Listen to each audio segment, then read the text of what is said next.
जब जब पृथ्वी पर दुराचार बढ़ा तब तब भगवान विष्णु इन दुराचारियों के नाश के लिए पृथ्वी पर अपने अवतार रूप में आए। भगवान विष्णु के इन्हीं अवतारों में से एक अवतार भगवान श्री कृष्ण हैं, जिन्हें पूर्णावतार माना जाता है। इसके अलावा भगवान विष्णु के अन्य सभी अवतारों को अल्पावतार माना जाता है। भगवान विष्णु के पूर्णावतार श्री कृष्ण की कई अनोखी कहानियां हैं और इनसे जुड़ी हुई ऐसी ही एक कहानी है कि ये मोर मुकुटधारी कहलाते थे, क्योंकि हमेशा ये अपने सिर पर मोर का पंख लगाया करते थे। इनके मुकुट में मोर का पंख लगा हुआ रहता था। आइए जानते हैं कि भगवान श्री कृष्ण जो भगवान विष्णु के पूर्णावतार हैं, वे क्यों लगाया करते थे अपने मुकुट में मोर का पंख। भगवान श्री कृष्ण के अपने मुकुट में मोर पंख लगाने को लेकर कई कहानियां प्रचलित हैं। इसमें से एक कहानी के अनुसार श्री राधा जी की प्रेम की निशानी माना जाता है मोर के इस पंख को। माना जाता है कि महारास लीला के समय श्री राधा जी ने भगवान श्री कृष्ण जी को वैजयंती माला पहनाई थी, और जब श्री राधा जी और भगवान श्री कृष्ण साथ में नृत्य कर रहे थे, वहीं उनके साथ एक मोर भी झूम रहा था और नृत्य करते हुए मोर का एक पंख वहीं गिर गया। और भगवान श्री कृष्ण ने जब उस मोर के पंख को देखा तो उन्होंने उसे उठाकर अपने सर पर धारण कर लिया। जब श्री राधा जी ने यह देखा तो उन्होंने इसका कारण पूछा। तब भगवान श्री कृष्ण ने कहा कि जब भी मैं इन मोरों को नृत्य करते हुए देखता हूँ तो इनमें मुझे राधा का प्रेम दिखाई देता है।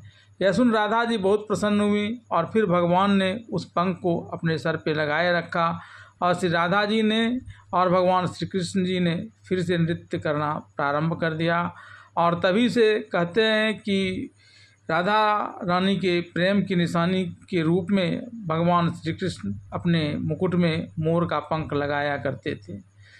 एक दूसरी कहानी के अनुसार माता यशोदा भगवान श्री कृष्ण के मुकुट में मोर का पंख तभी से लगाया करते थे जबकि ये बहुत बाल्यावस्था में थे।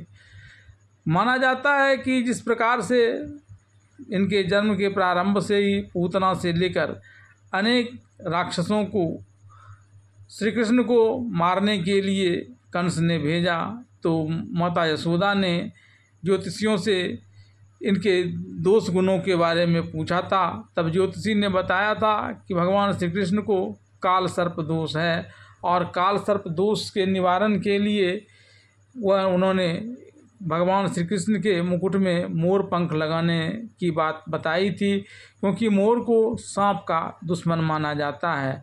और तब माता यशोदा उन्हें उनके मुकुट में मोर का पंख लगाया करती थी।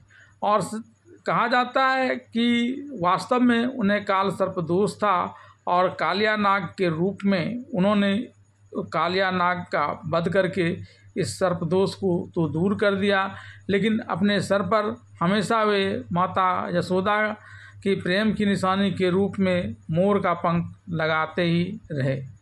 एक तीसरी कहानी के अनुसार भगवान श्री कृष्ण मोर के पंख से जगत को यह संदेश देना चाहते हैं कि मोर के पंख में सभी रंग होते हैं और इन सभी रंगों को समान रूप से देखना चाहिए। जिस प्रकार से भगवान श्री कृष्ण का जीवन कभी सुख से कभी दुख से भरा रहा और कई तरह के उतार चढ़ाव उन्होंने देखे थे, उसे मोर के पंख से तुलना करते हुए उन्होंने लोगों को बताया कि अगर आप दुखी होकर कोई रंग देखेंगे तो आपको सब का सब रंग बेरंग लगेगा, लेकिन यदि आप प्रसन्न मन से देखेंगे तो आपको यह संसार और हर रंग बहुत ही रंगीन और खूबसूरत लगेगा, बिल्कुल इसी मोर की पंख की तरह।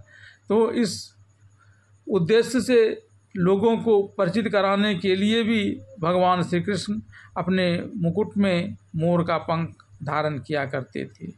एक अन्य कहानी के अनुसार भगवान श्री कृष्ण लोगों का इसलिए धारण करते थे क्योंकि वे शत्रु या मित्र सब पर समान बर्ताव करते थे।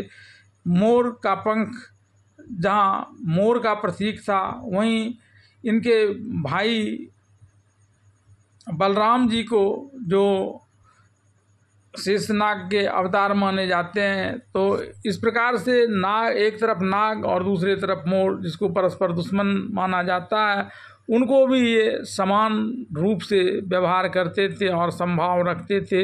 एक यह संदेश भी भगवान श्री कृष्ण अपने मुकुट में मोर का पंख लगाकर पूरी दुनिया को देना चाहते थे।